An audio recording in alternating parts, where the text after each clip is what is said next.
Friends, இன்றைக்கி என்ன பண்ண போகிறோன்னு பார்த்தீங்கன்னா சிக்கன் பிரியாணி இல்லையா.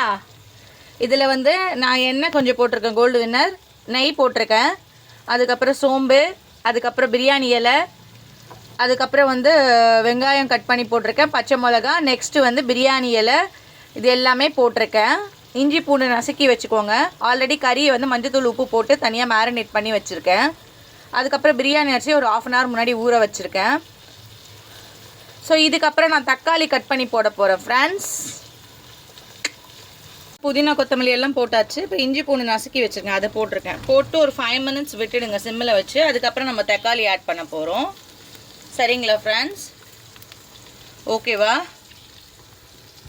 ஸோ நல்லா நெய்யெல்லாம் போட்டிருக்கேன், நல்லா வாசனையாக இருக்குது. ஐஷு பாப்பாவுக்கு ரொம்ப பிடிக்கும். இல்லை இப்போ பார்த்தீங்கன்னா தக்காளி நல்லா வதங்கிடுச்சு. அதுக்கப்புறம் உப்பு நல்லா போட்டாச்சு தேவையான அளவு.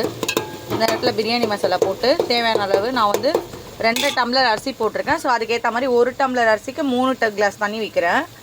நீங்கள் வேணும்னா 2 டம்ளர் கூட வச்சுக்கலாம். ஒரு கொஞ்சம் வரையாக வரணுன்னா, எனக்கு வந்து கொஞ்சம் குழஞ்சி வரணும் அப்படின்ற ஃபீலுக்காக 1 டம்ளர் அரிசிக்கு 3 டம்ளர் தண்ணி வைக்கிறேன். ஏன்னா குழந்தைங்க சாப்பிட்றதுனால. சரிங்களா? நீங்கள் வேணும்னா 2 டம்ளராக வச்சுக்கலாம், இல்லை 2 டம்ளராக கூட வச்சுக்கலாம், உங்கள் இஷ்டம்தான். 1:3 ரேஷியோவில் வச்சுருக்கேன் நான் வைக்க போகிறேன். இப்போ நான் பிரியாணி மசாலா கொட்டிட்டு உப்பு எல்லாம் கரெக்டாக இருக்கான்னு செக் பண்ணிவிட்டு தண்ணியெல்லாம் ஊற்றி கொதிக்க விட்டு அதுக்கப்புறம் ரைஸ் ஆட் பண்ண போகிறேன். ஆட் பண்ணியாச்சு.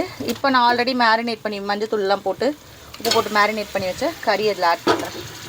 இதை நல்லா வதக்கிட்டு ஒரு 2 to 3 minutes அப்படியே விட்டுட்டு அதுக்கப்புறம் நான் தண்ணி ஆட் பண்ண போகிறேன். எந்த கப்பில் அரிசி எடுத்தீங்களோ அதே கப்பில் 1:3 ரேஷியோவில், அதாவது 1 கப்பு அரிசி எடுத்திங்கன்னா 3 கப்பு தண்ணி அதே கப்பில் எடுத்துக்கோங்க. நல்லா ஓரளவுக்கு மீடியமாக நல்லா சாஃப்டாக வேணும்னா, இல்லை எனக்கு கொஞ்சம் வரையாக வேணும் அப்படி நான் கடித்து மென்று சாப்பிட்ற மாதிரி இருக்கணும்னா 2.5 கப்பு தண்ணி எடுத்துக்கோங்க. அதான் பெஸ்ட்டு. ஸோ இப்போ இதை நல்லா நான் வதக்கி விட்டுட்டு ஒரு 3 minutes கழித்து அதுக்கப்புறம் நான் தண்ணி ஊற்றி ஆட் பண்ணி உங்களுக்கு காட்ட போகிறேன். சிக்கன் பீஸஸை நல்லா நான் அப்படி வதக்கி விடுறேன். ஸோ இப்போ இதை நல்லா கொதிக்க விட்டதுக்கப்புறம் நான் ரைஸ் போட போகிறேன்.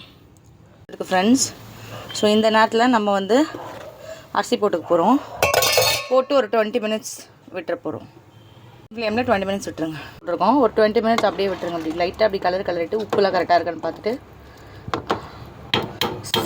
மீடியம் ஃப்ளேமில் வச்சுட்டு அப்படியே விட்டுருங்க. இந்த கன்சிஸ்டன்சி வந்துச்சு. ஒரு 5 minutes கழித்து ஆஃப் பண்ணிவிட்டு ஒரு